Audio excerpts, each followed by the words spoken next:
നമ്മൾ ഇന്ന് ഉണ്ടാക്കാൻ പോണത് കപ്പലണ്ടി വെച്ചിട്ടുള്ള ഒരു ചമ്മന്തിയാണ്. അതിന് വേണ്ടിയിട്ട് കുറച്ച് കപ്പലണ്ടി തൊലി കളഞ്ഞെടുത്തിട്ടുണ്ട്, വറുത്ത കപ്പലണ്ടി. പിന്നെ കുറച്ച് ഉള്ളി ഒരു 3-4 എണ്ണം, 2 വറ്റൽമുളക്, ഒരു പച്ചമുളക്, പിന്നെ കുറച്ച് പുളി, പിന്നെ തേങ്ങ ചിരികിയത്, കറിവേപ്പില, ഉപ്പ്, വെളിച്ചെണ്ണ. ചമ്മന്തി നമ്മൾ അമ്മീമേലാണ് അരക്കാൻ പോണത്. അപ്പോൾ ആദ്യം തന്നെ തേങ്ങ അരച്ചെടുക്കാം.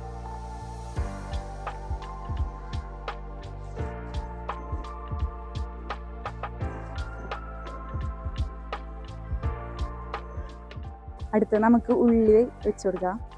അതിന് ആദ്യം ചെറുതായിട്ട് ചതക്കാം.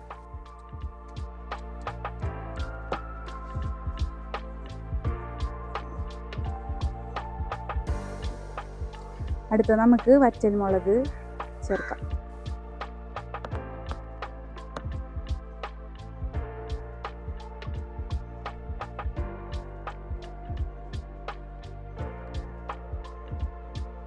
ഇനി പച്ചമുളകും കൂടി ചേർക്കാം.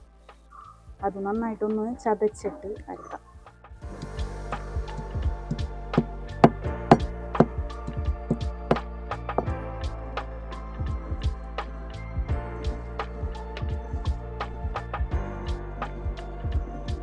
ഇതൊരു പുതിയ ജനറേഷൻ ചമ്മന്തിയാണ്. നമ്മളതിനെ അമ്മീമലക്ക് അരച്ച് ഒരു പഴയകാല ചമ്മന്തിയാക്കി മാറ്റാണ്.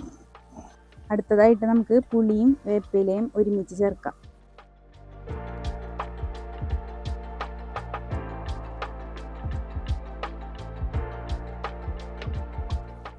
അടുത്തായിട്ട് നമുക്ക് കപ്പലണ്ടി ചേർക്കാം. ആദ്യം തന്നെ കപ്പലണ്ടി ഒന്ന് ചെറുതായിട്ട് പൊടിച്ചെടുക്കണം. അപ്പം നമുക്ക് കുറച്ചും കൂടെ എളുപ്പത്തിൽ അരക്കാം.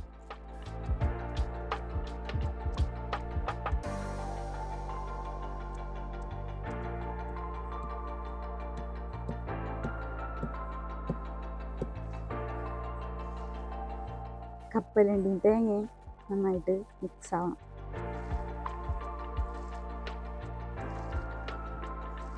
അപ്പം എല്ലാതും നന്നായിട്ട് ഒരുമിച്ച് അരഞ്ഞ് കിട്ടിയിട്ടുണ്ട്. ഇനി നമുക്ക് ഇതിനകത്തേക്ക് ലാസ്റ്റായിട്ട് കുറച്ച് ഉപ്പ്, ഓൾറെഡി പുളി ഉള്ളതുകൊണ്ട് ഓവറായിട്ട് ഉപ്പ് വേണ്ട, കുറച്ച് മതി, നോക്കിയിട്ടിട്ടാൽ മതി.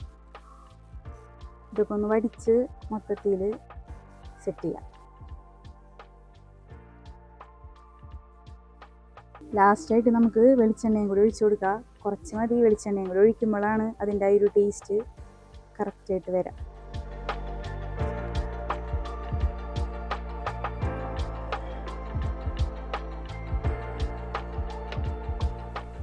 നമ്മളെ ചമ്മന്തി അപ്പോൾ റെഡി ആയിട്ടുണ്ട്. ഇത് കല്ലുമ്മ തന്നെ ചോറിട്ട് കഴിക്കുമ്പോഴേക്കും ഒന്നും കൂടി ടേസ്റ്റ് ഉണ്ടാവുക.